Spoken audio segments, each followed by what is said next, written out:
Welcome to the Lost and Found podcast. I'm your host, Amanda. Join me each week as I rediscover my life's meaning, my passions, and my place in this world after leaving behind the only dream I've ever known. If you are dealing with self-loss, identity changes, career transitions, or you are still trying to figure out your life's purpose, then you're not alone. Join me. Wanderers are always welcome.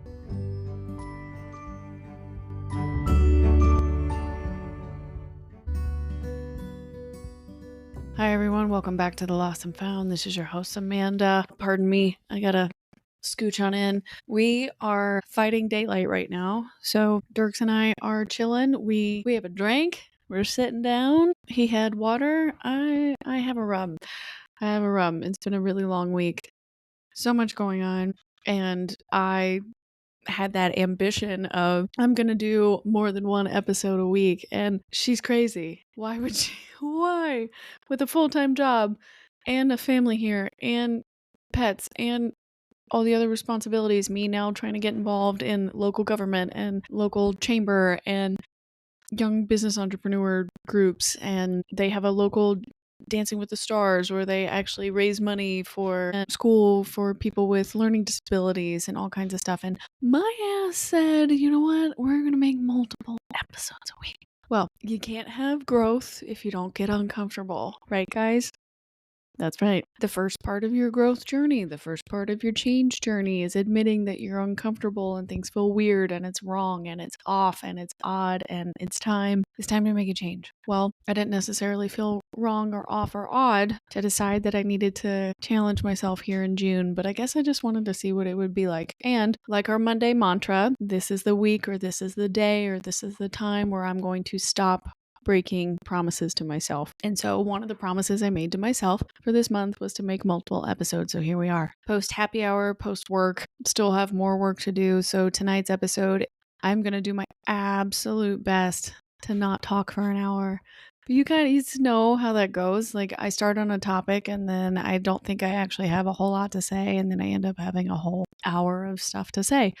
And this has been so weird for me to do this podcast because truly, growing up, I never personally identified as a talker, right? Like I think maybe once or twice I probably got in trouble, maybe a handful of times at most, got in trouble for talking too much in class or like Amanda's so smart and she's so creative, but she's a little distracting to the other students. Like, I don't know how many times I actually got that comment. I think my brother got that more so, but mostly because he was telling jokes all the time. Telling jokes in class, being funny, right? And so he would get in trouble for talking too much, but I don't really remember getting in trouble for talking too much. I do remember for getting in trouble for punching Parker in the face in 4th grade, but that's because he called me a girl and told me I wasn't allowed to play basketball on the court because girls aren't good at basketball. And I didn't like that, so I jumped on his back. He fell to the ground and I hit him in the face. And that is the first and last time I ever got in a physical fight. He did not expect that at all. Whew. Welcome to the First Friday Feels episode with Amanda Powers. We're on one, aren't we, tonight, Dirks? Well, the point of me coming on tonight, I did say that I owe you guys a bit more of an explanation about what's been going on in my life. We did have the episode where I cleared up, oh yeah, I broke my leg and this is why I was kind of despondent for a while. And by the way, I didn't tell you that I was moving and this is what's been going on. A lot of it was just personal things that have been going on, right? And like I did not want to dedicate, and that's my father. Hold on. All right, we're back. My dad called to find my mother's phone. So if any of you know my mom well, you know that she leaves that thing wherever she puts it down is pretty much exactly where it's going to be the entire time. And she will forget it. I need a real desk. I need a real studio situation, and I'm just not. For anybody that's not watching on YouTube, I'm still in my bedroom in a lounge chair staring at my window for light because I need to upgrade and buy a ring light, and I haven't, and I need to set up a desk with the Lumi Cube lights, and I haven't. Do you ever have something where you know exactly what the steps are, you know exactly what it is that you're supposed to do to make it great, and for whatever reason there's just always an excuse? The timing, the funding, the effort and the dedication that it would take to put it to the level that you want it to be at or the way that you envision it. And I have so much that I want to do with this show. I have so much that I want to say and create and turn it into. And it's overwhelming. It's overwhelming to try and like think about, I have a vision of what it looks like, the show and the level that I want it, that I believe it deserves to be at. But getting there is so scary and overwhelming, right? Anyway, that's not what we were trying to talk about tonight. Tonight, I wanted to talk about the move and kind of what sparked that and the feelings that I had around it, because I did have one of the days that we were packing for 5 days straight. My mom came in town to help me. We, as I mentioned previously, she and my father came in town for my sister's kids' graduation. My dad left after the graduation. My mom stayed with me to help me pack. And on day 2 of packing, there was a moment where I stood in the middle of what was my living room, and I was just looking at everything that there was left to do and looking at all the piles of things that were in that room. And I cannot remember what my mom said to spark this emotion, but I was looking at everything that was around me. And it's the closest thing I think to what a panic attack probably feels like, where your body is starting to get hot in the center and you're looking at things that are all around you and you're just starting to realize the weight of the decision that you've just made, maybe. And I was looking at everything that was around me and I kind of started to realize, holy shit, I am actually starting to become that girl. I'm starting to be her. I've talked about her for over 1.5 years now on this podcast, and I've talked about her pain and her sorrow and her hopes and her dreams and her what makes her laugh, what makes her cry, what makes her believe in herself again. And today, this day, in the middle of the move, with my whole life being brought out of the corners of every section of my house and being shown to me again, keep, donate, trash. Every decision I make, keep, donate, or trash, is going to lead me closer to her. And I started to get kind of overwhelmed in that moment in time, and my mom looked at me like, oh, like, are you okay? Don't cry. We have so much to do. Like, you don't have time to cry. Like, just reel it in, bring it back up, lift those tears back into your eyeballs. Like, come on. And I kind of had to explain to her, like, there's so much, it's a really weird construct. There's so much heaviness and there's so much freedom with shedding old parts of yourself. And okay. Keep it together. Keep it together. Oh man, Amanda. There's so much heaviness and there's so much freedom when you have an epiphany like that, I guess. Half panic attack, half epiphany. Because I kind of started to realize that all of those moments over the last 5-6 years, all of those moments that were chipping away at my old identity, which I misinterpreted as personal attacks, right? Like at me as a person, that I was not fitting in, or I was being negatively impacted because I couldn't perform or I couldn't do what the people around me were expecting of me to do, that I wasn't enough or that I wasn't whatever. And I hated that because I had worked so hard for that dream life, that dream career. And when it wasn't working, you're like, what the fuck, right? Like, I'm good. I know that maybe to other people that might listen to this, they're like, that's a little arrogant. And it's like, no, I know how hard I worked in school. I know exactly all the people I studied under. I know all the internships that I did. I know all of the other analysts and leaders and, thought leaders in those roles that I met either through school or grad school. And I know what I bring to the table. There should be no reason why somebody else should be telling me that what I'm bringing to the table is not enough. But those 5-6 years, chip after chip after chip after chip, were happening. Either from professional situations or from personal situations or even my own family. And I guess it didn't really fully hit me until that moment when I was standing in the middle of moving in my living room, that I realized, like, every single chunk that people took, every single sliver of the limestone of my old life, my old identity, that old armor I had, it's gone. It's all chipped away. And the only thing that's left now is this raw, unprotected soldier, this raw, unprotected knight that has to decide, keep, donate, trash of her life. And it was just a really, really surreal moment, because as you have to do that, I don't know if anybody else thinks this deeply when they're moving. I'm sure it's an extremely stressful time. Sometimes all you can do is just put shit into boxes and deal with it later. Leslie Powers has a system. So if you don't follow the system, you're going to throw the system off. And if you throw the system off, heaven forbid, you make her work longer than she had pre-planned to work for, you are the asshole.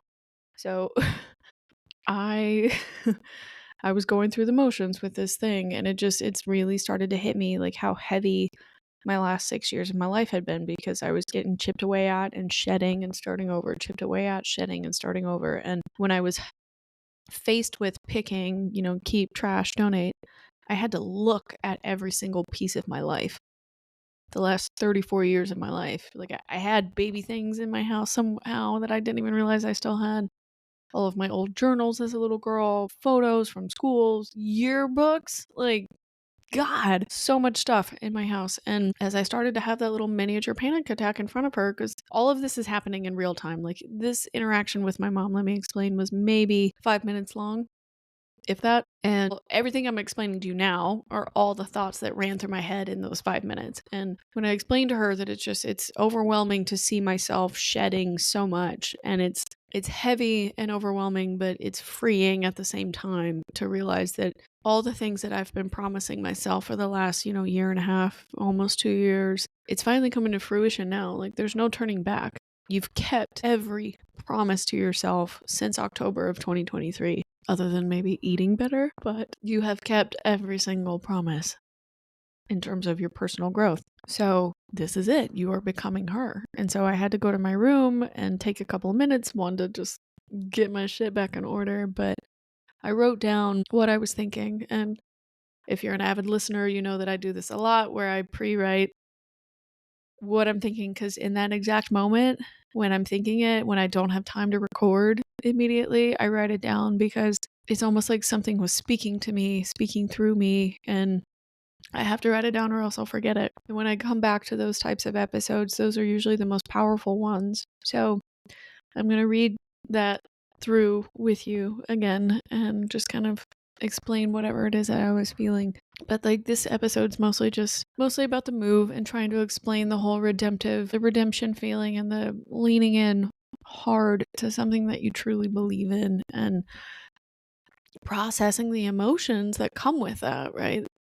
Sometimes you're really proud of yourself and you're grateful that you had the wherewithal and the courage to do it. And then other times you're really scared because you decided to do something you've never done before in your entire life. Or you might be mildly resentful, or like, I told you so type of feelings that you're trying to reconcile with, that you knew were right all along, but you're begrudgingly accepting the fact that they were right all along, and that it just took you, 15 years to finally say yes to whatever it is that they were suggesting. But it's a lot, and it was hitting me all at once that the decision that I made back in January, that this is what I needed to do, was becoming a reality. And back in January, I had the opinion that I was going to make 2025 the year that changed my life, the year that I actually level up, the year that I actually really take myself and what I'm thinking about seriously. And the only way to do that was to truly follow through on my financial plans and my family plans. That meant moving home. It meant moving closer and sacrificing a social life for a little bit to take care of myself, to take care of my finances, to take care of what I want to do for my future. And it's just really, really hard on a single income when you're living in a big city and trying to afford all these things. And you're supposed to live a life and have experiences, be with your friends, go out, but also pay off all your debts and magically somehow get paid more and keep up with the economy and keep up with inflation and keep up with what it costs to live in these big cities, to do all these fun, crazy, awesome things. And I didn't feel like I had it together. I didn't. So I needed to come home. I needed to reset. I needed to get myself back into a better place. Being closer to family was going to make it easier, because I knew it would help my mom out. I knew it would help my dad out. I knew it would help my grandparents, and eventually my brother and my sister-in-law with their, kid on the way. I'm sure will be multiples. So it's a lot. There was a lot that went into this, but I wanted to read you what I wrote down when I was having that panic attack, because I think it would just explain me more. And I'm hoping that anybody else that might be in the middle of a move right now, and you're staring at all the boxes and you're staring at all this junk on your floor, and you're trying to decide, what do I keep, what do I toss, what do I donate? And you're reconciling with all of these memories that keep showing up. Like, I was finding stuff from grade school, from teachers that wrote notes or kind things, or notes that people passed to me, or gifts and letters and things from ex-partners, and things that I had collected when I was a little kid, when I used to think I was going to get married, or when I was going to have kids of my own. And that's not the thing you want to face when you're trying to move. Like, oh yeah, that other thing, that other existential crisis that everybody else is dealing with too. I don't have time for that. But anyway, I wanted to read this to you because that was what was going on with me that day.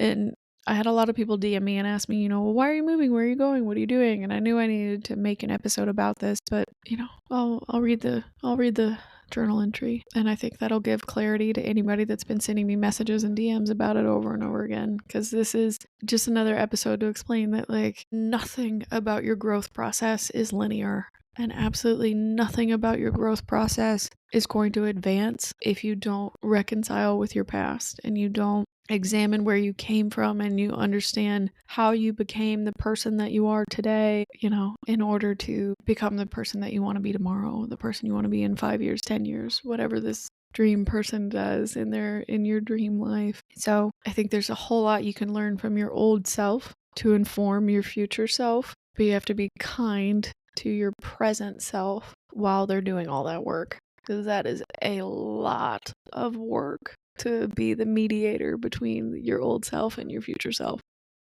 And on this day, present Amanda had enough. She was done. She was really tired of the two of them trying to talk to each other and play telephone through her head. So here we go. All right. I titled this episode, when I wrote this down, Everything Everywhere All at Once. I don't know if that's a good title or not. I don't think it's going to be a good YouTube thumbnail, but that's what I was feeling when I had that overwhelming sensation. Everything Everywhere All at Once. All right, here we go. It hit me on Sunday that I'm really doing this. I'm really becoming that girl. Yes, I am moving to help my grandparents. Yes, I am moving to be closer to my family. And yes, I am moving to save money. But more than anything, I am moving to invest in myself. When I really started to think about it, I've been shedding myself over and over again since 2019. Because from 2019 to 2025, I went from living in Washington, D.C. to Philadelphia, leaving the FBI, moving to Nashville, Tennessee, starting a career in marketing, doing a spinoff of podcasting, watching all my friends start to build their own families, get married, have children, or at least a lot of them, not every friend, but a lot of them. And I'm not simultaneously while they're doing that. And now I'm starting to take myself seriously. I'm really leaning into my intuition. I'm learning how to talk to myself better. I'm learning how to deal with negative self-talk. I'm learning about manifesting. I'm learning about activations and curating the life that I want, that I can envision for myself. And then I decided to move to Kingsport. But from 2019 to 2025, everything that I just listed, that amount of metamorphosis in just 6 years is heavy. That's such a mental, physical, emotional toll.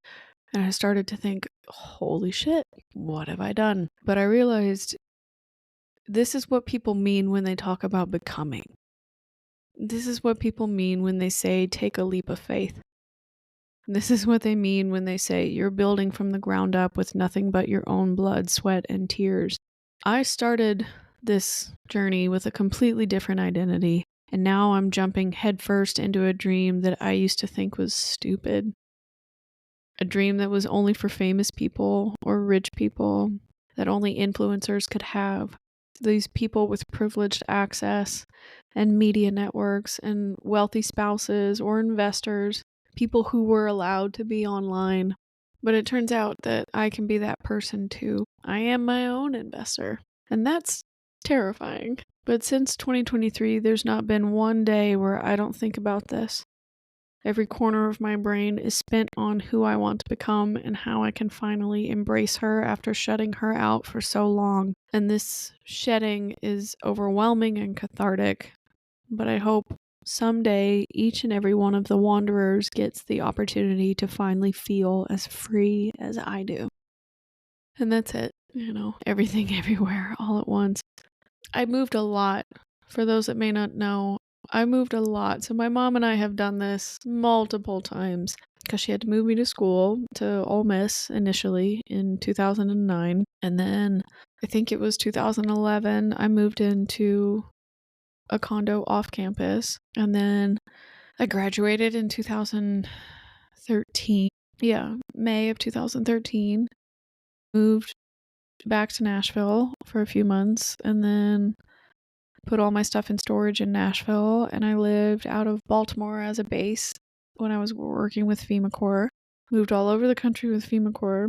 Finished that contract in June of 2014. Went back to Nashville, packed up all my stuff in Nashville, moved to DC because I had received a job offer, but it was clearance contingent, and that was the job offer with the FBI for the first time as a contractor. Lived in Virginia initially with a roommate. My roommate was an Ole Miss alumni. She and I were AOPI sisters together. Shout out to Elizabeth for putting up with me and my immature ass for a while. But yeah, moved with Elizabeth. From there into DC for a year, out of DC for a year, to living on my own for only 1 year in Courthouse in Virginia, and then from Courthouse back to Arlington, Virginia, and then out of Arlington back into DC for a few months until I could find a place to live. And then from DC to Alexandria, Virginia, in an area called Potomac Yards, and then from Potomac Yards to Philadelphia. And then finally stayed in Philly for 3 years, so my mom didn't have to move me for a while. And then, surprisingly, could not wait the minimum 5 years to own the home, and left Philly, moved to Nashville for 3 years in Nashville, came here to Kingsport. So we have moved a bunch of times. I did not count when I listed all that off, but I think my mom counted. She counts each individual separate move. So from storage to next place to storage back to next place. So like over 10 times probably. So you think that I would be used to this process. You would think that I would be used to this because this is her process. This is what we've done every single time. This move it hit different. I don't remember any of the other moves being that big of a deal, right? I moved all the time back then because I was making my very first job in DC, I'm pretty sure was $40,000, maybe $45,000 a year. So right on the border of poverty. And I couldn't afford rent in certain places. And so if you lived in a place where the rent would go up, you would have to move out because you couldn't afford the additional monthly requirements to pay that. So I had to hop around a lot, which wasn't an odd thing, right? I know a lot of people do that in New York sometimes too, but couldn't do it. And so I just took it as a norm. But for whatever reason, this move meant more. This move was a bit more significant. And I think it's because the Philly move might be the closest one where I left Philly to come back to Nashville, mostly because that was super stressful, just because the process of getting out of the bureau and going through all the security debriefs and whatnot took me up until the very last minute. And then even as we were driving away, they called me to tell me that they had done it incorrectly, and then I had to mail some stuff back, and it was a mess, right? But that stress from that move was completely different than the stress from this move. And I think it's because this move, I was doing it for myself. I wasn't really doing it for just general finances, right? Like I was doing it, this one had a heavy decision behind it because there really is no turning back right now, right? I could go back to Nashville, of course, because Nashville, technically it exists, right? Like at factual information, Nashville exists. It's 4.5 hours away. You can drive there, be there. They're having still the economic boom in terms of real estate.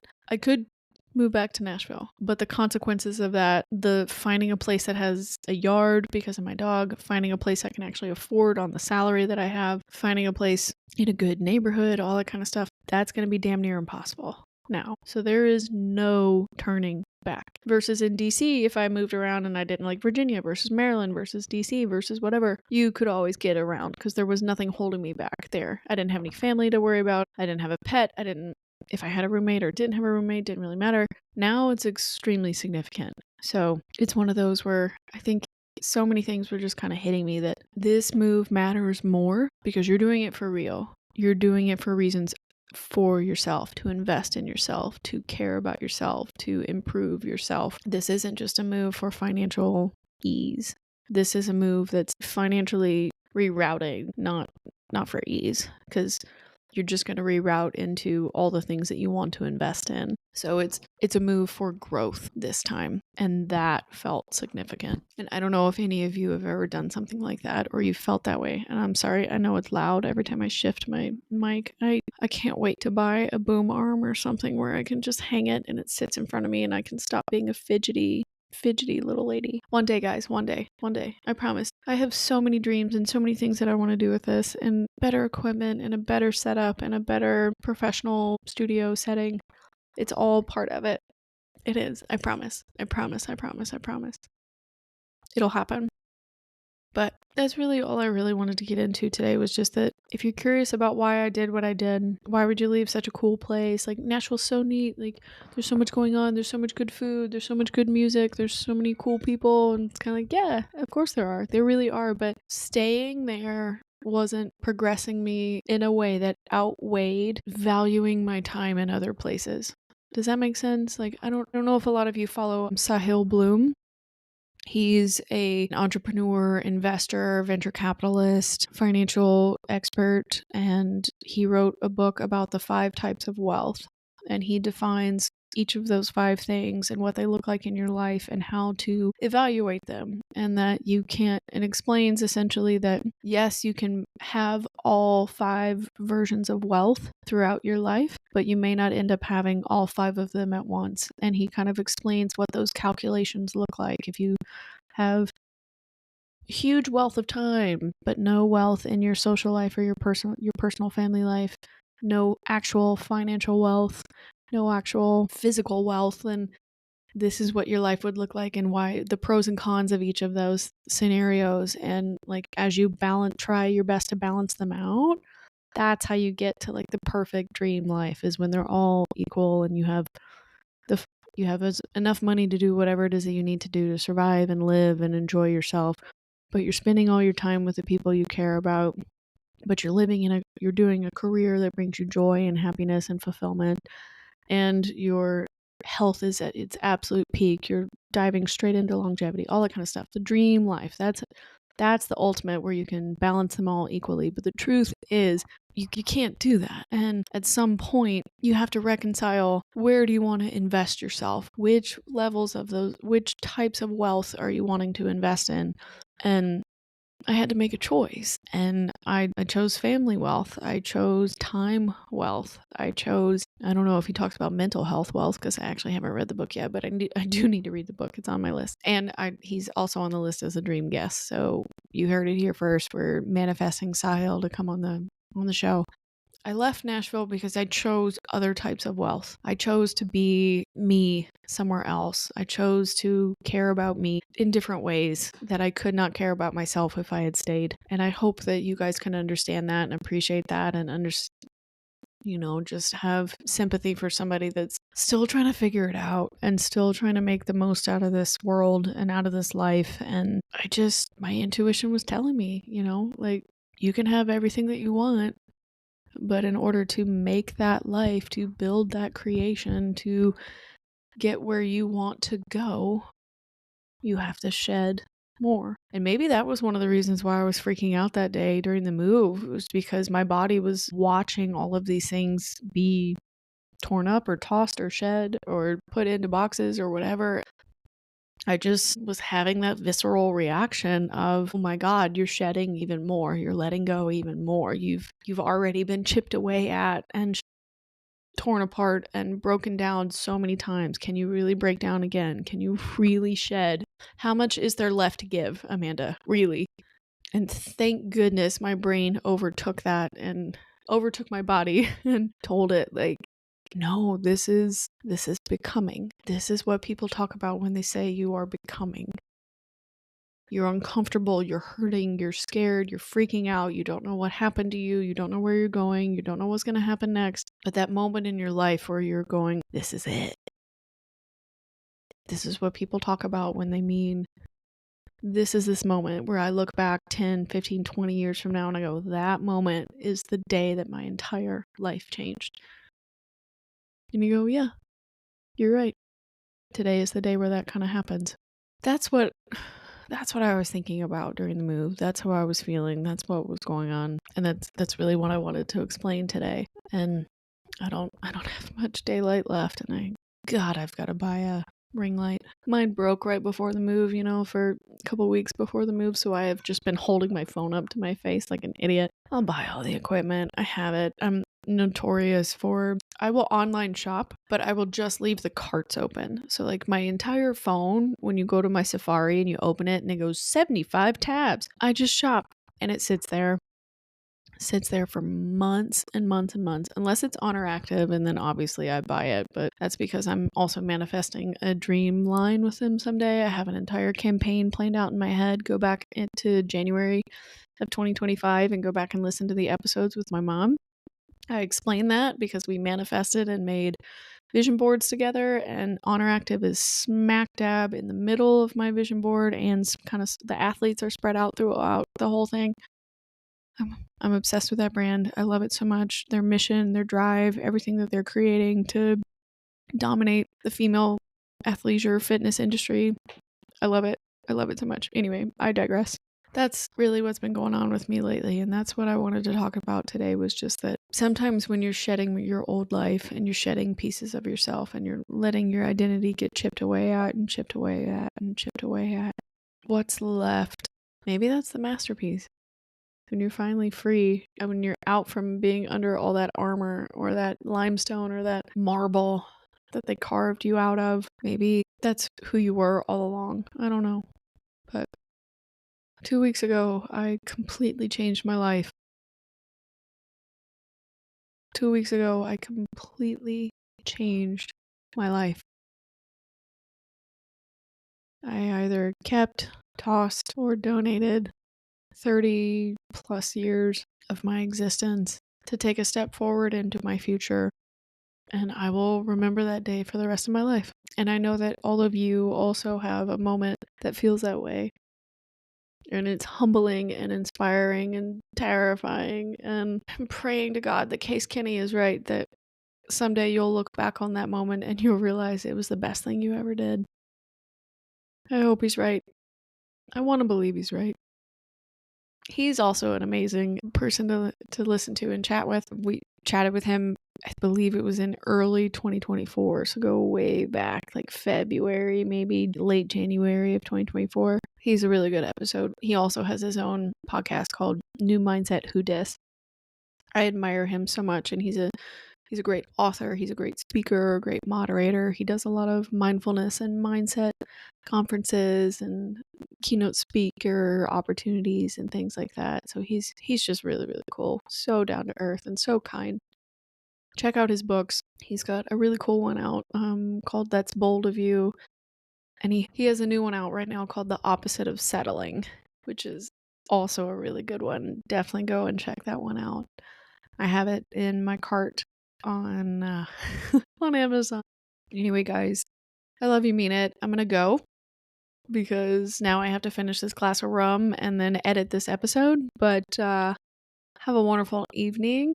I will chat with you soon and can't wait to see you next week. Tune in on Monday for your new weekly mantra, your Monday mantra.